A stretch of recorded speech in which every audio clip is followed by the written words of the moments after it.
Allez, hop, c'est parti. Aujourd'hui, on se retrouve pour faire un lettrage en 3 dimensions. Je vais te montrer sur Procreate comment faire un petit effet un peu cool et sympa. Donc d'abord, première partie, il faut qu'on dessine le lettrage. Deuxième partie, on fait l'effet 3D. Là, on est au mois d'octobre, je suis en train de faire le Inktober où je ne suis absolument aucune liste. C'est-à-dire que j'ai une copine graphiste qui a fait une liste avec des onomatopées, que je trouve très cool parce que du coup pas beaucoup de lettres et facile à appliquer tout de suite, des illustrations et tout, donc bref, je crée tous les jours et donc aujourd'hui j'avais envie de vous partager, j'utilise une de mes créations pour le challenge pour vous montrer. On va faire ça.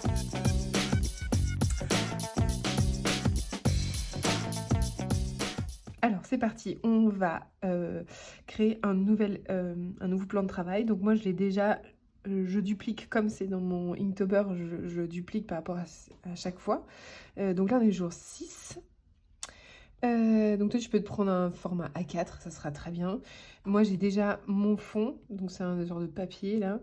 Et j'ai mes repères, genre ça c'est un genre un peu plus format story. Et là j'ai vite fait mon repère, je sais que je dois travailler à peu près là-dedans. Mais bon, tout ça c'est pas très important.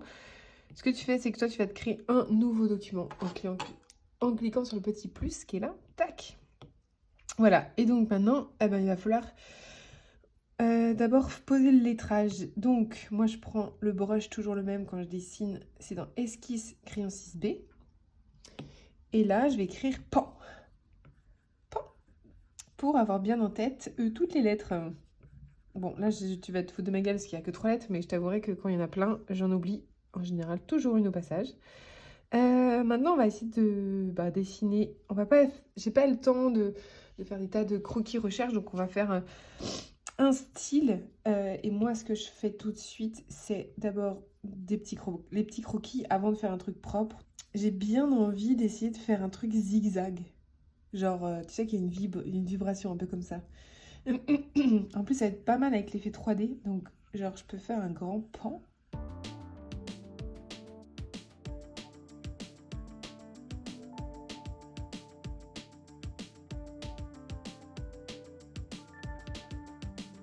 Ok, donc là tu me dis chelou. Ce que je fais, moi, c'est que je vais mettre les règles. Donc tu vas dans toile et tu fais guide de dessin. Après tu fais modifier le guide de dessin. Donc là concrètement c'est un peu trop gros pour moi, donc moi je réduis. Et je valide OK. Alors très souvent, petit truc pourri que Procreate, j'aimerais bien que vous changiez. Si un jour il regarde mes vidéos. Souvent j'appuie sur OK et en fait j'appuie pas bien sur OK. J'appuie sur juste en dessous et du coup mes lignes deviennent voilà, mes lignes deviennent blanches et je me dis mais c'est bizarre, ça marche plus. Donc faites bien attention que là, c'est hyper mal foutu leur truc, voilà, que tu aies choisi ta couleur, une couleur foncée de tes règles et que tu appuies bien sur OK, ne sois pas handicapé comme moi, voilà, OK. Donc en plus de ça, je vais quand même faire un calque avec, alors ça, je trouve ça beaucoup trop gros, j'ai baissé l'opacité, donc j'ai appuyé sur N et j'ai baissé l'opacité de mon calque. J'ai créé un calque juste en dessous, donc je l'ai créé, ouais, un calque, ça se crée au-dessus de là où tu as mis ta sélection. Donc si j'avais mis mes sélections là, ça aurait créé un calque là. Voilà, bref, j'ai créé un calque en dessous.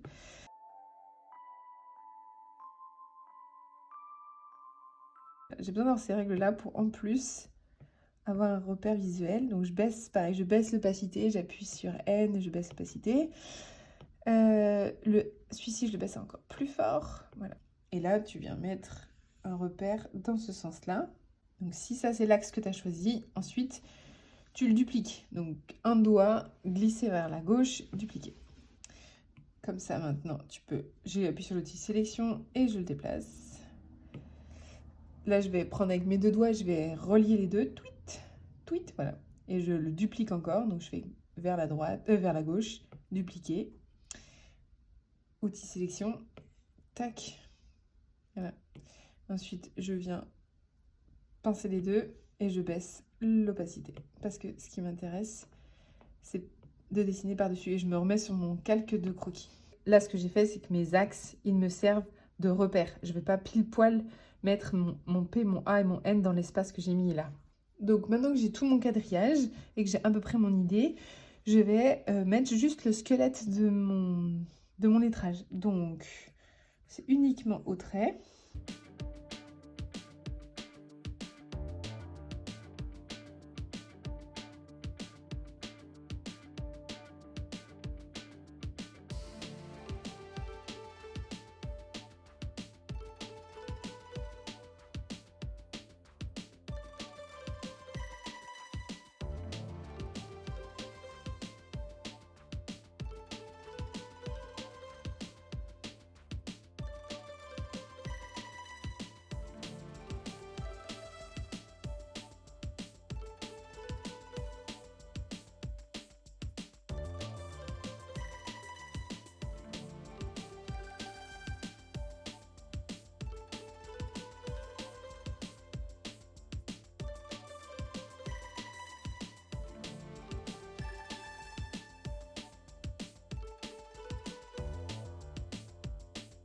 Alors maintenant, je vais baisser l'opacité de mon texte.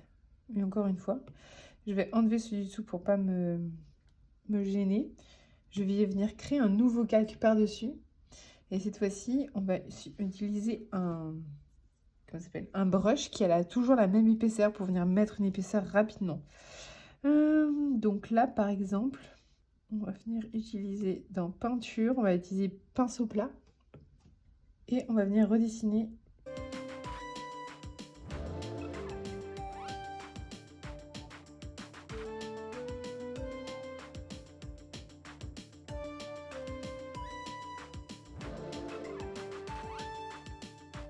Je prends l'outil sélection, je sélectionne tout, je clique mes trois doigts, tac, et je vais me faire couper. Comme ça, tout est coupé d'un coup.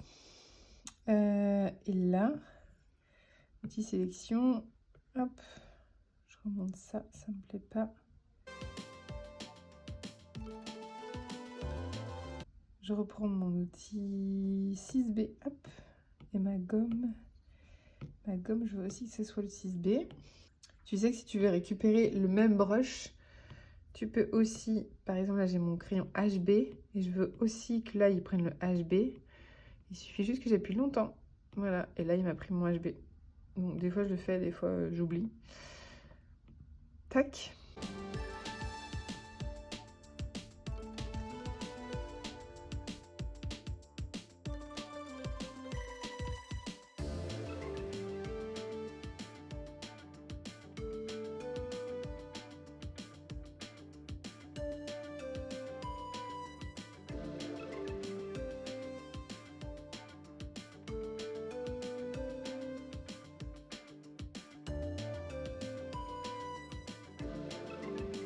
Là, il y a un trou, quoi. Là, il y a un trou et ça m'embête, quoi. Ça fait yesh. Donc, autre possibilité. Transformer ce pan-là. Voilà. Ce pan-là. En... comme l'idée, la première idée, c'était... Chut. Tac. Donc un N minuscule, c'est comme ça. Tac, c'est ce qu'on va essayer de faire.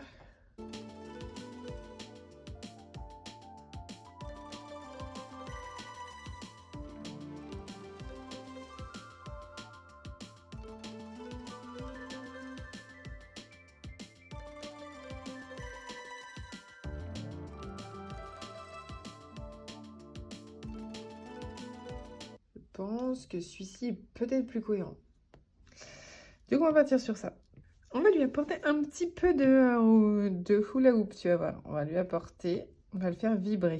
Donc je le duplique. Je le mets en dessous pour avoir... premier, il est pas nickel, mais c'est pas très grave encore. C'est pas grave.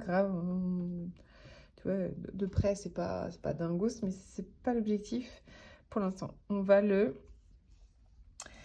faire liquéfier. C'est où ça? Ah, c'est liquéfier. Liquéfier, je vais dire pousser, repousser, taille, je vais la grossir, distorsion assez forte. Et je vais venir essayer. Ouais, trop bien, ça marche. Donc, ok, et ben je crois qu'on va partir sur ça. Voilà. Donc, maintenant, j'ai mon dessin. Je vais le mettre au propre. Parce que oui, là, il n'est pas nickel. Enfin, normalement, je baisserai l'opacité, je le reprendrai entièrement. Là, je pense qu'il est quand même assez correct. Donc, je vais reprendre directement sur celui-ci. Je vais prendre cette fois-ci dans Ancrage. Sirup. Alors, lui, il est chelou. Je sais pas ce qui lui est arrivé, mais vous pouvez prendre... Normalement, vous avez une ligne complète. Sirup ou style technique aussi. Très bien. On va partir sur style technique.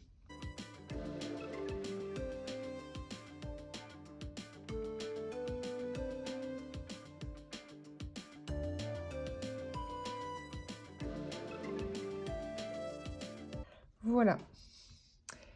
Comme tu vas avoir un effet 3D, pour que l'effet 3D soit un peu impactant, je pense que ce que je vais faire, c'est que je vais écarter les lettres entre elles. Tu peux le déplacer, si tu veux déplacer ton N, tu peux déplacer juste en tapotant avec ton doigt, ça va le faire déplacer. Ça se voit pas là parce que c'est tout petit, mais il se déplace. Tu vois, il se déplace un tout petit peu. Et là, tu peux aussi appuyer sur aimant et me faire magnétique. Comme ça t'évite de te tromper, tu vois, genre, si moi je voulais qu'il soit, voilà, là, il reste bien horizontal, parce que j'ai ma ligne bleue en repère. Je vais faire la même chose avec le P de l'autre côté. Chut. Tac. Et je vais venir l'écarter. Maintenant, on va faire un effet 3D. Donc, l'effet 3D. Je prends mon... Oh, celui-ci, on va le virer. Je prends mon calque et je vais le dupliquer. Dupliquer. Ok, ensuite, je vais prendre le calque du dessous et je vais baisser son opacité. Donc, pour l'instant, tu ne vois rien, ça n'a rien changé. Tu le sélectionnes, outil sélection, et tu viens le glisser sur le côté. Ça va être l'épaisseur. Ah, attends, j'ai juste enlevé l'effet aimant qui me gêne, moi. Plus tu vas le décaler, plus ton épaisseur de ta lettre sera grosse. Plus il va être prêt, plus ton épaisseur sera proche. Ok? Là, moi, je vais décider de le mettre un peu par là. Et je vais même encore baisser l'opacité, parce que je le vois un peu trop encore. Donc, on pourrait très bien le laisser comme ça. Hein, ça fait une petite ombre, c'est sympa. Je trouve ça assez joli. Je vais même le garder dans un groupe pour le garder sous le coude, au cas où si j'ai envie de revenir sur ça. Donc, je me mets sur le calque du dessous. C'est-à-dire celui où il y a l'ombre, pour l'instant, qui ressemble à une ombre. Et je vais faire plus. Donc, je vais faire un calque entre les deux. Maintenant, je vais prendre mon outil sélection et je vais faire le stylo technique. Et je vais venir dessiner le squelette de l'effet 3D. Donc, c'est pas très compliqué. Il faut relier toutes les arêtes de la lettre du dessous avec la lettre du dessus avec la lettre du dessous. Par exemple, l'arête de ma main, ça va être tout le bord. Voilà, ça c'est une arête. C'est le bord. Ok? Donc là, l'idée, ça va être de relier les points. Comme ça. Tac. Et je vais venir dessiner comme ça, comme si ma lettre, elle était en volume. Ok? Quand je ne vois pas, là par exemple, ça va être vraiment l'extrémité. Donc c'est de extrémité à extrémité. Je laisse mon doigt pour que le trait soit bien droit jusqu'à l'extrémité du dessous. Une fois que je l'ai, je viens dessiner le rebord.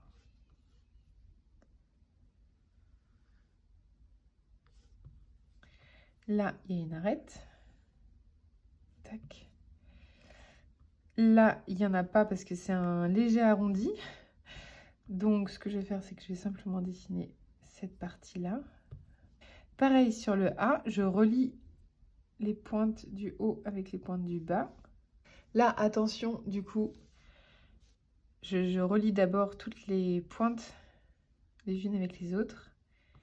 Ça veut dire que là, mon trait s'arrête là. Ce qui est derrière, là, je ne le vois pas. C'est pour ça que je vous avais dit d'écarter les lettres, parce que sinon, l'effet 3D, on le voit moins, quoi. Les lettres, elles se superposent. Mais après, on pourra les rapprocher entre elles, mais au moins, ça fait... On voit bien on voit bien l'effet 3D qu'on dessine en dessous. C'est plus facile, je trouve. Donc, il vaut mieux écarter. Après, au pire, tu pourras toujours les rapprocher. Là, on ne le voit pas. Mais il y a forcément... la pointe ici, il faut la relier à celle-ci. Donc, soit tu le fais au pifomètre, soit sinon tu baisses l'opacité de celui-ci. Tu te mets bien sur ton calque où tu fais toutes tes arêtes. Et tu viens dessiner ce trait-là, de la pointe à la pointe. Et après, tu remontes l'opacité. Tac.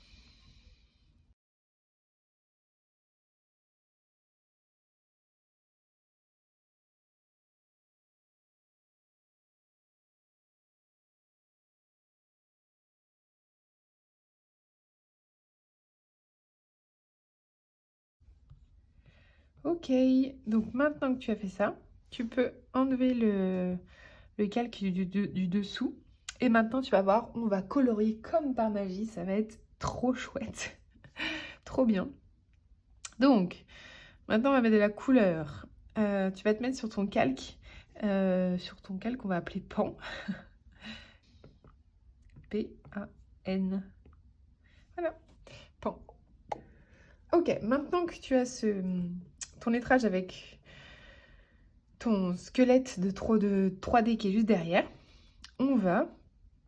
Donc déjà, tu peux supprimer le calque de transparence qui est derrière, il ne te sert plus à rien. Maintenant, il ne te reste plus que ton squelette avec tes arêtes d'un côté et puis ton pan de l'autre côté. On va fusionner les deux, mais je te conseille vivement de dupliquer le pan pour en avoir un sous le coude, on ne sait jamais. Je vais les sortir du groupe, donc je les sélectionne tous les trois, je les prends et je les prends avec mon doigt et je les sors du groupe parce que je ne veux pas être dans un groupe. Donc mon pan là, je le vois pas, je le garde sous le coude, celui-ci je le vois et je vais le fusionner avec mon petit squelette 3D. Je prends mes deux doigts et je les glisse ensemble, ok? Maintenant, je vais mettre tout ça en couleur assez rapidement, tu vas voir. Je crée un nouveau calque. Le calque, il est dessus. Je mets, on recommence, dessous, voilà. Donc, dessous, j'ai un calque qu'on va appeler, renommer, couleur, 3D. Tac. Et dessus, j'ai mes éléments, j'ai la structure et au-dessus, j'ai le pan tout seul. Sur le calque couleur 3D, je vais simplement lui indiquer les couleurs et je veux qu'il prenne la référence de ce dessin-là. Donc, mon calque est juste au-dessus, je vais cliquer et je vais dire référence. Et là, c'est écrit référence juste en dessous. Donc, tout ce que je vais dessiner en dessous va devoir prendre la structure du dessin du dessus. Et ça va pas être vraiment pas très compliqué. Donc, je prends du rose pour faire toutes mes ombres du bas. Donc, tout ce qui est sur le bas, tout ce qui vient par en dessous. Donc, c'est parti là, ici, en dessous là, tout là, tout là. Je vais faire avec du rose pâle. Donc, je le prends et je glisse. Ok? Vous, peut-être que vous allez vous retrouver à des trucs comme ça. C'est juste que votre seuil, c'est marqué seuil 99%, est trop fort. C'est-à-dire qu'il diffuse encore plus de couleurs. Donc, il suffit... Moi, là, j'ai toujours pas lâché mon crayon. Il suffit simplement que quand vous le posez, vous le lâchez pas et vous baissez le seuil. Je baisse le seuil. Bon, je le baisse... du moment que j'ai rempli la zone que je voulais, ça suffit. Donc là, je lâche. Ensuite, je peux faire remplissage. Il passe un color drop. Donc là, il me suffit de cliquer pour venir remplir les couleurs que je veux. Donc là, il a trop rempli. Peut-être que c'est pas assez bien fermé, donc je viens glisser et je viens baisser le seuil. Tac. Ici, ici. Et maintenant, toutes les autres zones vont être plus foncées. Parce que nous, là, avec le rose, j'ai fait que les zones du dessous.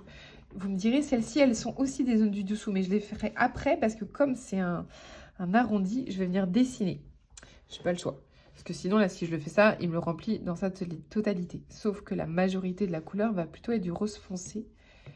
Voilà, comme ça. Donc là, pareil.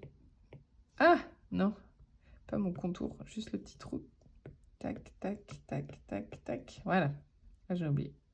Tac. Et voilà. Et maintenant, j'ai un calque avec uniquement mes couleurs. Un calque avec la squelette et un calque avec la couleur. Il me suffit d'enlever le squelette, de poser le fameux pan que j'avais gardé pour avoir une structure qui me plaît bien. Si on zoome dans le détail, c'est pas dingue. Et forcément, on voit légèrement le contour des arêtes que j'ai utilisées. Comme quoi, il ne faut pas utiliser un brush trop épais. Mais là, c'est pas compliqué. En fait, je vais le reprendre. En plus, j'ai pas beaucoup de lettres. Je vais le reprendre à la main pour enlever cette petite ligne moche.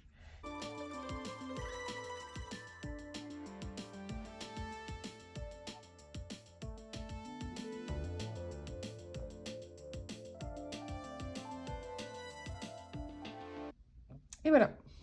Donc, c'est pas fini. On va faire la partie ombre en dessous, là. Parce qu'il faut qu'elle soit rose. Et pour ça, je vais faire un verrouillage alpha. Donc, cette fois-ci, je vais prendre 2 doigts. Je vais les glisser vers la droite. Comme ça. Et là, j'ai un petit quadrillage qui s'est affiché. C'est-à-dire que tout ce que je vais dessiner à l'intérieur de cette zone-là va rester dans cette zone-là. Et pas à l'extérieur. Donc, ça va être très pratique pour moi. Je vais pouvoir l'utiliser pour venir justement... Là, je vais venir dessiner mes ombres. Pour l'axe, parce que vous pourrez le faire comme ça, comme ça. Essayez de reprendre à peu près la même courbe que celui-là. À peu près, quoi. À vue d'œil, ça doit faire quelque chose comme ça. Après, je grossis mon trait et je viens remplir. Tac. Ce qui peut être sympa, c'est qu'ensuite, je le réduis. Et je peux venir faire un trait parallèle. Là, et encore un autre très fin là. Voilà, pour faire comme ça. On pourrait très bien imaginer en faire aussi un là. Voir ce que ça donne. Ça va, c'est pas horrible. Du coup, pareil de ce côté-là, par contre, si j'en ai fait un de ce côté-là.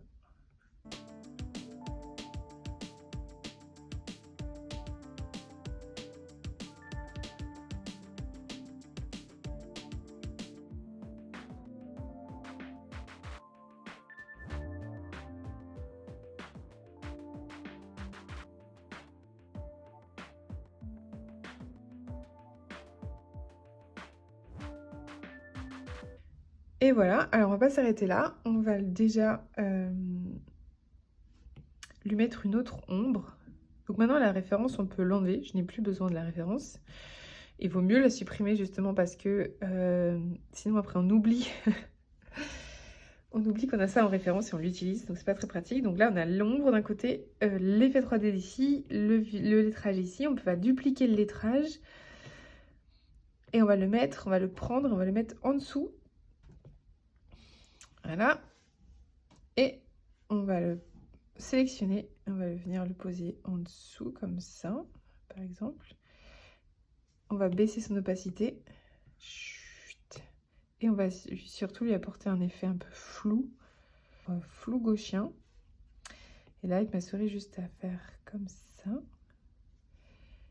En fait, je l'ai déplacé, mais je trouve que ça peut être pas mal. Voilà, je vais le laisser juste en dessous. Comme ça fait un peu genre, il ressort. Vous avez vu par rapport à ça? Tac, là, il est plat. Là, il ressort. Donc, ça peut être pas mal.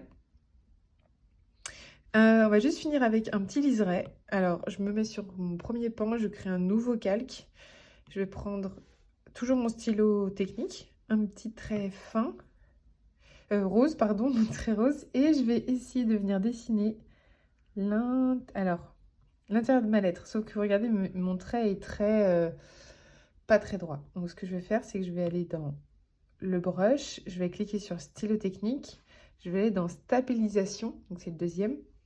Et là, je vais augmenter la stabilisation, c'est-à-dire qu'au lieu d'avoir un trait vibrant qui prend vraiment toute ma gestuelle, je vais lui demander de lisser un peu plus le trait. Le streamline aussi, je vais l'augmenter pour avoir quelque chose de plus fluide. Ça va m'aider à avoir quelque chose de beaucoup plus fluide. Oui, comme ça. Tac, et je ne vais pas aller jusqu'au bout.